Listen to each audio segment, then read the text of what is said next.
এই গরমে যদি আপনার কোনো কিছুই খেতে ভালো না লাগে তাহলে সজনে ডাঁটার এই নিরামিষটা একবার হলেও আজই ট্রাই করবেন। যারা সজনে ডাঁটা খেতে পছন্দ করেন না তারাও জাস্ট এই খাবারটার প্রেমে পড়ে যাবেন। আসসালামু আলাইকুম everyone, welcome back to my channel juice kitchen. এখানে আমি সব সবজিগুলো কেটে ধুয়ে পরিষ্কার করে নিয়েছি, সাথে নিয়েছি কিছু মসুর ডাল। তো এবার আমি প্যানে তেল দিয়ে সেখানে আমি বেশ কিছুটা পরিমাণ পেঁয়াজ দিয়ে দিব এবং পেঁয়াজটাকে আমি ভালোভাবে নেড়েচেড়ে তেলের সাথে ভেজে নিব। এরপর আমি দিয়ে দিব হাফ চা চামচ রসুন বাটা এবং এই রসুনটাকেও আমি তেলের সাথে একটু ভেজে নিব যাতে রসুনের কাঁচা গন্ধটা না থাকে। এরপর দিয়ে দিব সামান্য একটু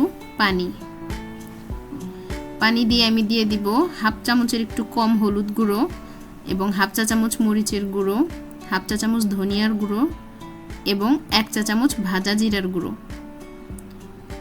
আমি কিন্তু লবণ ব্যবহার করব না এখনই, লবণ দিলে আমার ডালটা ফুটবে না, যে কারণে লবণটা আমি পরে দিব। এরপর আমি আগে থেকে ধুয়ে পরিষ্কার করে রাখা ডালটা দিয়ে দিচ্ছি। ডালটাকে আমি ভালোভাবে মশলার সাথে নেড়েচেড়ে কষিয়ে নিব বেশ কিছুক্ষণ। এরপর একটু পানি দিয়ে আমি ডালটাকে ঢাকনা দিয়ে রেখে দিব ফুটে ওঠা পর্যন্ত। ডালটা দেখুন ফুটে উঠেছে। এবার আলুগুলো দিয়ে দিব। আলুটাকে ভালো করে ডালের সাথে নেড়েচেড়ে মিশিয়ে নিব।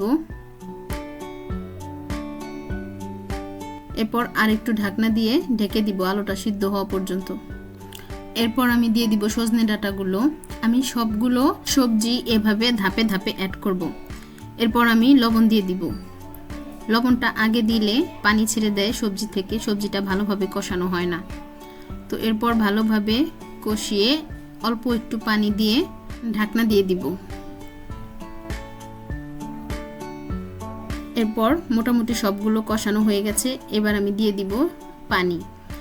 তো ঝোলের জন্য পানিটা খুব বেশি দেওয়ার প্রয়োজন নেই, কারণ সবগুলো সবজি আমাদের মোটামুটি সিদ্ধ হয়ে গেছে। অল্প একটু পানি দিয়ে আমি আবার একটু ঢেকে দিব ফুটে ওঠা পর্যন্ত। দেখুন ফুটে উঠে গেছে। এখন আমি দিয়ে দিব সে কেটে ধুয়ে রাখা ঢেঁড়সগুলো। এরপর সাথে আর কিছু টমেটো দিয়ে দিব আর দিয়ে দিব কাঁচামরিচ।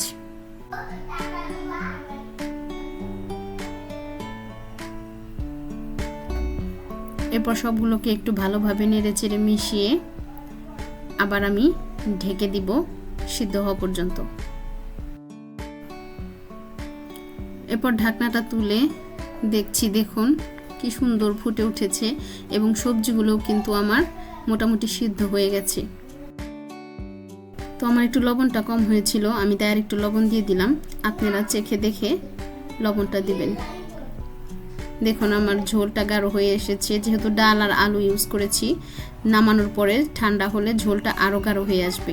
তো এই পর্যায়ে আমি নামিয়ে নিচ্ছি। এই মজাদার সবজিটা আজই একবার হলে ট্রাই করবেন। তো দেখা হবে অন্য কোনো ভিডিওতে। সে পর্যন্ত সবাই ভালো থাকবেন, সুস্থ থাকবেন। আল্লাহ হাফেজ।